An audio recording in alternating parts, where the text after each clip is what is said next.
오늘은 죄와 사랑, 형제 사랑이라는 제목으로 요한일서 4장 19절부터 21절까지 본문으로 말씀을 나누겠습니다.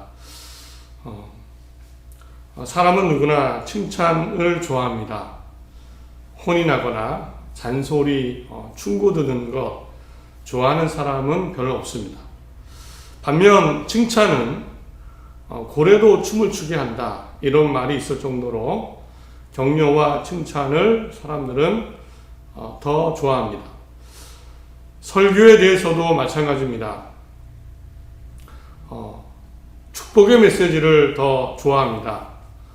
죄나 심판, 율법에 관한 말씀보다는 축복, 평화, 어떤 하나님이 주시는 성공, 이런 것을 더 기대하게 됩니다. 그런데 사실 일반적으로도 어떻게 충고하거나 경고하는 이유는 사실은 나쁜 것을 주려는 게 아닙니다. 그 사람을 위해서 또는 다른 사람을 위해서 어떤 경고나 충고, 이런 메시지를 주는 겁니다. 저수지에서 수영하지 마라. 음주운전하지 마라. 안전규칙을 준수해라. 하다못해 계단에서 뛰지 마라. 젖은 손으로 전기 코드 만지지 마라.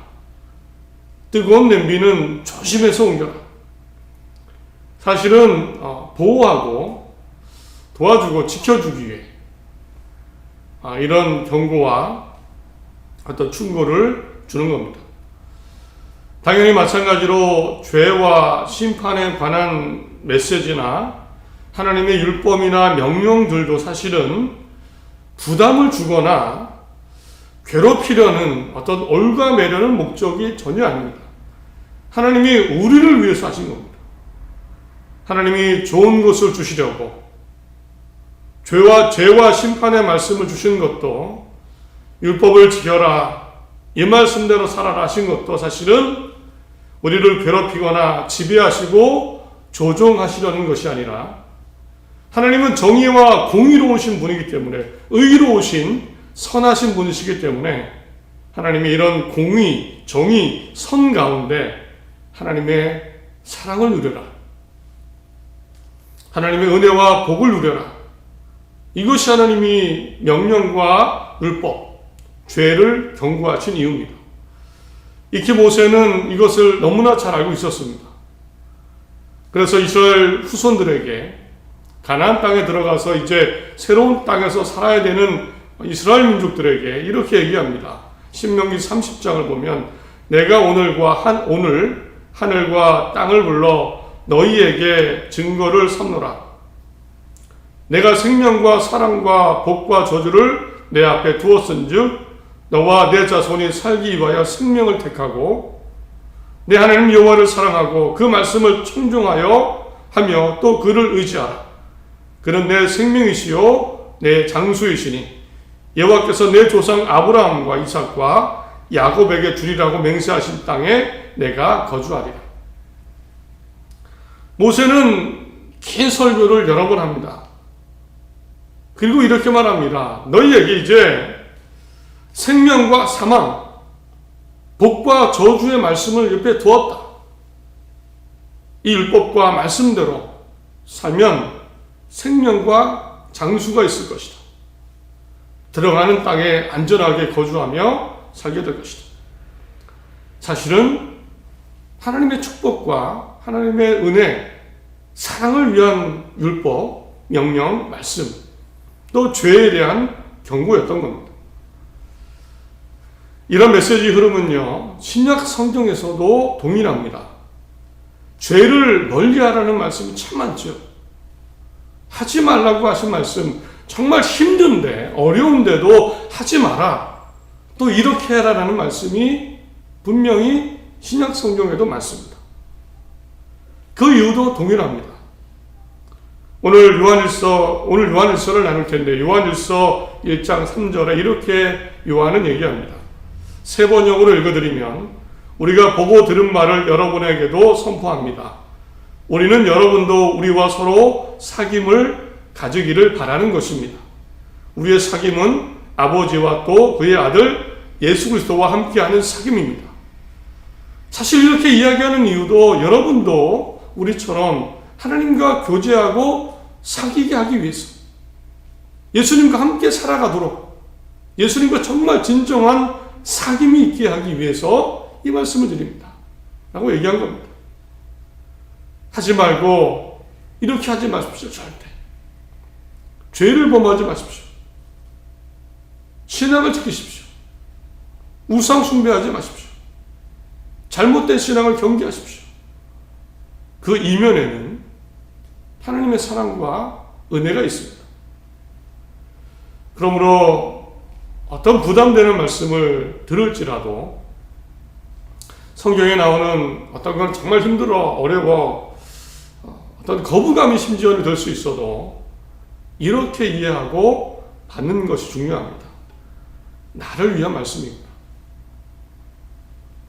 공의와 정의로우신 하나님이 나에게 좋은 것을 주시려는 말씀이구나. 참 힘들고 내가 수용하기 어려운 것도 우선은 마음으로 나를 위한 말씀이구나. 나를 위해서 주신 말씀이구나. 이런 말씀으로 받으시고 또 힘을 내어 살아가시기를 간절히 바랍니다. 오늘 요한일서의 내용으로 나눌 텐데요. 이 말씀도 우리가 잘 깨달았으면 합니다. 그리고 내 마음에 꼭 받아들이고 쉽지는 않지만 어쩌면 어렵더라도 마음으로 받으시고 하나하나 그렇게 살아감으로 정말 하나님과 사귀는, 교제하는, 함께하는 정말 복된 삶이 다 되시기를 간절히 바랍니다. 오늘 요한일서입니다. 요한일서의 주제를 단순히 사랑이라고 이해할 수도 있지만 더 구체적으로 살펴보면 정확한 목적이 하나 있습니다. 요한은 요한일서 2장 1절에 이렇게 기록을 합니다. 나의 자녀들아, 내가 이것을 너희에게 쓰면 너희로 죄를 범하지 않게 하려 함이라. 사실 요한은 사람들에게 어떤 죄를 짓지 않게 하기 위해서 요한일서를 기록했습니다. 어떤 죄를 짓지 않게 하기 위해서. 그래서 더 나아가서는 이렇게 죄를 짓지 않으면 앞에서 말씀드렸죠. 나처럼 여러분도 하나님과 예수님과 정말 진정으로 사귀기를 바라는 마음이 있었던 겁니다. 1장 3절에 우리가 보고 들은 바를 너희에게 전함은 너희로 우리와 사귐이 있게 하려 함이니 우리의 사귐은 아버지와 그의 아들 예수 그리스도와 더불어 누림이라. 우리가 보고 들은 것을 전하는 이유는 여러분이 죄를 짓지 않고 정말 하나님과 예수님과 온전히 사귀기를 바라는 마음 때문입니다. 하나님과 함께하면 얼마나 좋습니까? 진정 예수님과 함께 동행한다면, 교제한다면 얼마나 든든합니까? 어떤 문제가 와도, 힘든 일이 생겨도 이겨낼 수 있습니다. 사랑하는 자들아, 3장 21절에 만약 우리의 마음이 우리를 책망할 것이 없으면 하나님 앞에서 담대함을 얻고 무엇이든지 구하는 말을 그에게서 받나니, 이런 이야기까지 합니다. 우리가 하나님 앞에 죄짓지 않고 잘못하지 않고 살면 하나님 앞에서 담대하다. 무엇이든지 구하는 말을 그에게 받을 수도 있다. 이런 이야기까지 합니다.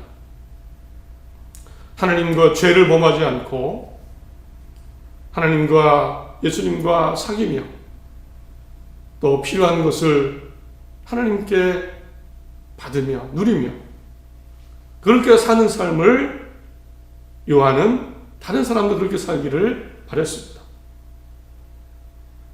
자, 그렇다면 이제 요한일서 빛 가운데 사는 삶, 하나님이 빛 가운데 계시죠? 우리도 빛 가운데 있어서 어떻게 하면 하나님과 교제하고 하나님과 가까이 예수님과 함께 살아갈 수 있을까? 요한일서는 하지 말아야 하는 것, 그리고 해야 하는 것 한 가지씩을 이야기합니다. 먼저 절대 하지 말아야 되는 겁니다. 참 의외입니다. 그것은 형제를 미워하는 겁니다. 형제를 미워하는 것 절대 하지 말아야 됩니다. 제가 몇 구절을 찾아서 천천히 읽어드립니다. 요한일서의 내용입니다. 2장 9절에 빛 가운데 있다 하면서 그 형제를 미워하는 자는 지금까지 어둠에 있는 자요. 2장 11절에 그 형제를 미워하는 자는 어둠에 있고 또 어둠에 행하며 갈 곳을 알지 못하나니 이는 그 어둠이 그의 눈을 멀게 하였습니다. 3장 10절에 이러므로 하나님의 자녀들과 마귀의 자녀들이 드러나나니 무릇 의를 행하지 하는 자나 또는 그 형제를 사랑하지 아니하는 자는 하나님께 속하지 아니하리라. 3장 15절에 그 형제를 미워하는 자마다 살인하는 자니 살인하는 자마다 영생이 그 속에 거하지 아니하는 것을 너희가 아는 바라. 4장 20절에 누구든지 하나님을 사랑하노라 하고 그 형제를 미워하면 이는 거짓말하는 자니 보는 바 그 형제를 사랑하지 아니하는 자는 보지 못하는 바 하나님을 사랑할 수 없느니라. 놀랍게도요, 절대 하지 말아야 되는 것, 형제를 미워하는 겁니다. 이 미워하는 거 얼마나 안 되는 것이냐면, 야, 형제를 미워하고 영생이 있다고 생각하느냐? 이렇게 얘기합니다. 아니, 하나님을 사랑한다고 하는데 형제를 미워하는 사람이, 보이는 형제를 미워하는 사람이 보이지 않는 하나님을 사랑하느냐? 하나님 사랑도 가짜다. 형제를 미워하는 사람은 빛이 아니라 어둠에 사는 사람이다 라고까지 얘기합니다. 절대 형제를 미워하지 말라고 합니다. 이런 생각을 해봤습니다. 그렇다면 왜 형제가 미웠을까? 형제가 왜 미웠을까요? 분명히 형제를 미워할 만한 이유가 있었을 것 같습니다. 요한일서에는 잘 나오지 않는데요. 한번 이런 생각이 떠올랐습니다. 요한일서를 읽다가 형제를 미워할 만한 이유가 뭘까? 도대체 무엇 때문에? 물론 정확하지는 않습니다. 요한일서를 여러 번 읽다 보니 눈에 들어온 것이 있습니다. 머리에 떠오른 것이 있습니다. 왜 형제를 미워했을까? 사실 요한일서 중간중간에는요, 좀 내용이 연결되지 않는 불쑥불쑥 튀어나오는 말씀들이 있습니다. 막 형제를 미워하지 말고 사랑해라 이런 말씀을 하다가 중간에 이런 내용들이 막 끼어듭니다. 2장 22절 23절에도 거짓말하는 자는 누구냐? 예수께서 그리스도이심을 부인하는 자가 아니냐?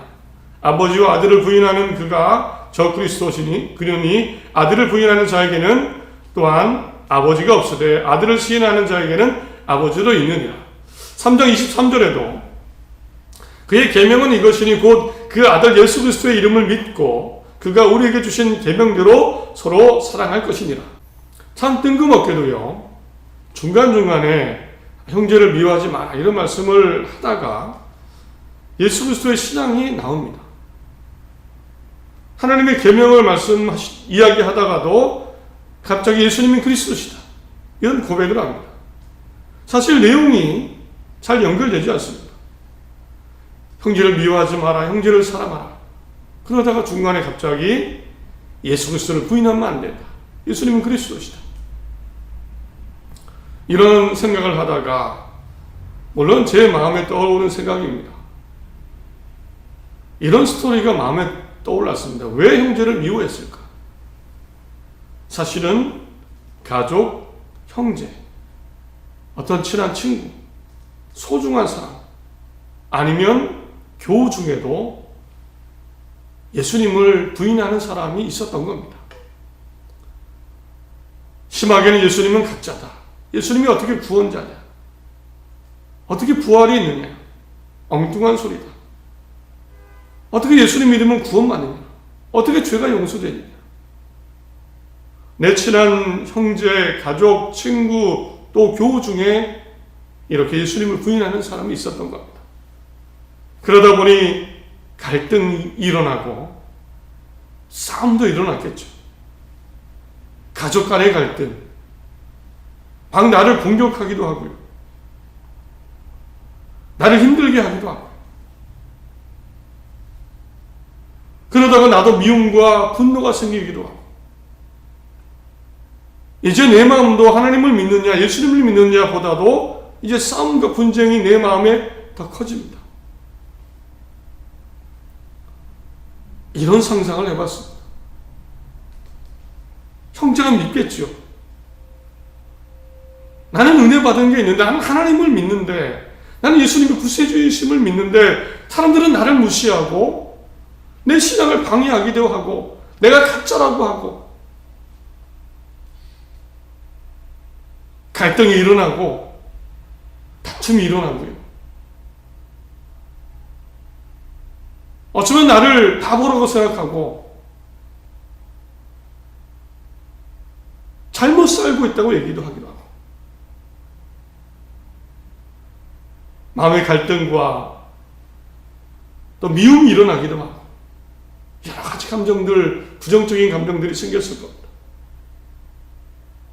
물론 요한일서에 나오지 않지만 이런 생각을 해봤습니다. 오늘 요한일서는 이것에 대해 이야기하는 겁니다. 그래도 절대 형제를 미워하지 마라. 너는 미움을 갖지 마라. 비록 예수님 믿지 않는, 예수님을 부인하는 사람이 너를 힘들게 하고 미워하더라도 절대 형제를 미워하지 마라. 그를 적대자로 여기지 마라.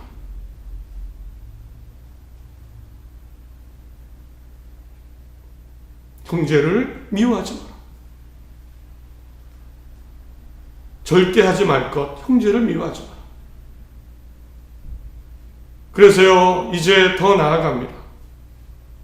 반대로 정말 해야 하는 것 한 가지를 자연스럽게 말씀합니다. 그것은 바로 사랑입니다. 3장 23절에 그의 계명은 이것이니 곧 그 아들 예수 그리스도의 이름을 믿고 그가 우리에게 주신 계명대로 서로 사랑할 것이니라. 4장 7절 8절에 사랑하는 자들아 우리가 서로 사랑하자. 사랑은 하나님께 속한 것이니 사랑하는 자마다 하나님으로부터 나서 하나님을 알고 사랑하지 아니하는 자는 하나님을 알지 못하나니 이는 하나님은 사랑이십니다. 사랑하는 자들아 11절에도 하나님이 이같이 우리를 사랑하셨은즉 우리도 서로 사랑하는 것이 마땅하도다.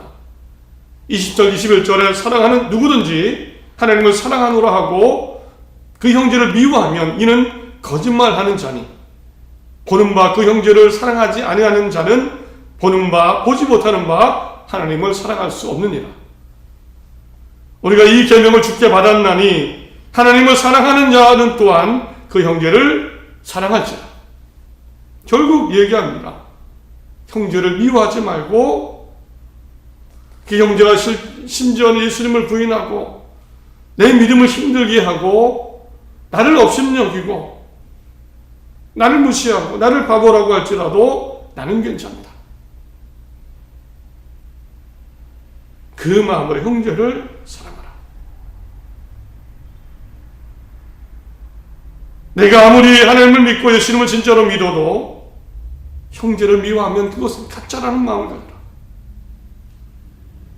형제를 절대 미워하지 말고 형제를 사랑해라.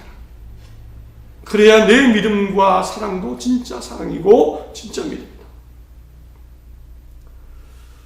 우리는 하나님을 믿고 예수님을 믿을 때 안도감, 자신감을 가져야 됩니다. 자신감. 그런데 우월감을 가져서는 안 됩니다. 우월감이 생기면 차별하게 되고 나보다 남을 더 낮아지게 낮게 여기게 되고 심지어는 무시하게 됩니다. 이단들이 주로 사용하는 이단들에게서 나타나는 모습입니다. 여기는 구원이 있고 저기는 구원이 있어. 우리가 더 우월해. 저들은 지옥 가고 저 사람들은 지옥 가고 우리는 천국이야. 편가르기를 하고 우월감을 갖게 하고 사랑을 식어지게 합니다. 그러나 진짜 신앙은 그렇지 않습니다. 진짜 신앙은 사랑이 있는 신앙입니다.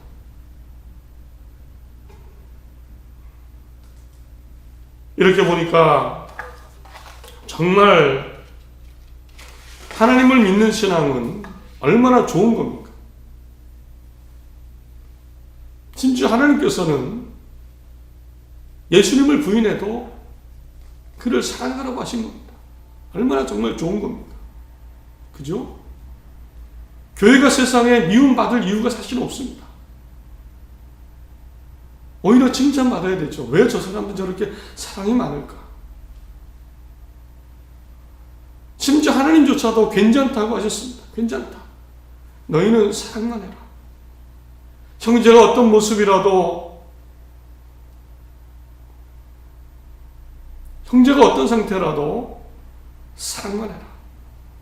정말 올바른 신앙과 교회와 신앙의 사람은 이렇게 사랑이 있음으로 해서 세상에서 손가락 당하지 않습니다. 정말 좋게 나타납니다. 이것이 올바른 교회와 신앙의 모습입니다. 누가 봐도 정말 좋은 교회, 좋은 사람일 수밖에 없습니다. 정말 바른 신앙의 교회와 사람입니다. 겸손과 사랑이 넘치는 사람, 정말 하나님이 말씀하신 그 신앙으로 살아서 세상을 밝히고 빛이 되고 소금이 되는 교회와 신앙의 사람들 되시기를 간절히 바랍니다. 집에서도요, 이렇게 될 수 있습니다. 가정에서도요. 우리가 하나님을 믿고 예수님의 사랑 가운데 살아갑니다. 구원을 바라보고 살아갑니다. 이 자신감과 이 당당함으로 우리 가정이 가장 아름다운 사랑이 충만한 천국이 될 수 있습니다. 천국의 맛을 볼 수 있습니다. 그럴 수 있습니다. 내가 살아가는 곳이 어디라도 하나님 의지하고 하나님 바라보며 정말 희망 가운데, 기쁨 가운데 이겨내고 살아갈 수 있습니다. 하나님의 사랑이 있고 내 마음의 사랑이 있고 어딜 가나 그곳이 마치 천국 같은 그런 시간과 삶이 될 줄 믿습니다. 특별히 오늘 얘기합니다. 형제를 미워하지 마라. 형제를 사랑해라. 형제와 가족과 이웃을 사랑할 수 있는 하나님이 빛 가운데 계십니다. 우리도 이렇게 사랑으로 빛 가운데 살아가는 삶이 되시기 바랍니다. 하나님의 사랑과 은혜가 우리 삶 가운데 더 함께 할 줄 믿습니다. 말씀을 맺습니다. 요한일서 5장 21절은 마지막 절은 이렇게 끝이 납니다. 자녀들아, 너희 자신을 지켜 우상에게서 멀리하라. 자녀들아, 너희 자신을 지켜 우상에게서 멀리하라. 세상에 우상이 참 많습니다. 보이는 우상도 있지만 그러나 나의 가치관, 신념, 사고방식, 생각도 우상이 될 수 있습니다. 우리도 모르게 사람들이 만든 세상과 사회를 살아가면서 우리의 생각의 우상을 만들 수 있습니다. 하나님과 상관없는 혹은 하나님이 싫어하시는 그런 생각 속에 또 그런 행동을 할 수 있습니다. 이것은 우리 집에서도 교회에서도 아무리 훌륭하다고 하는 신앙인이나 목회자도 이런 우상이 생길 수 있습니다. 자녀들아 너희 자신을 지켜 우상에게서 멀리하라. 그런데 가장 확실하게 우상이 아닌 것이 있습니다. 바로 사랑입니다. 죄인은 나를 사랑하셨습니다. 나를 용서하셨습니다. 나도 빛 가운데 거하는 사랑과 용서의 삶이 되시기를 바랍니다. 하나님이 함께 하시고 또 이끄시고 사용하실 줄 믿습니다. 하나님과 함께하는 사랑이 충만한 평안과 또 소망의 한 주 되시기를 바랍니다.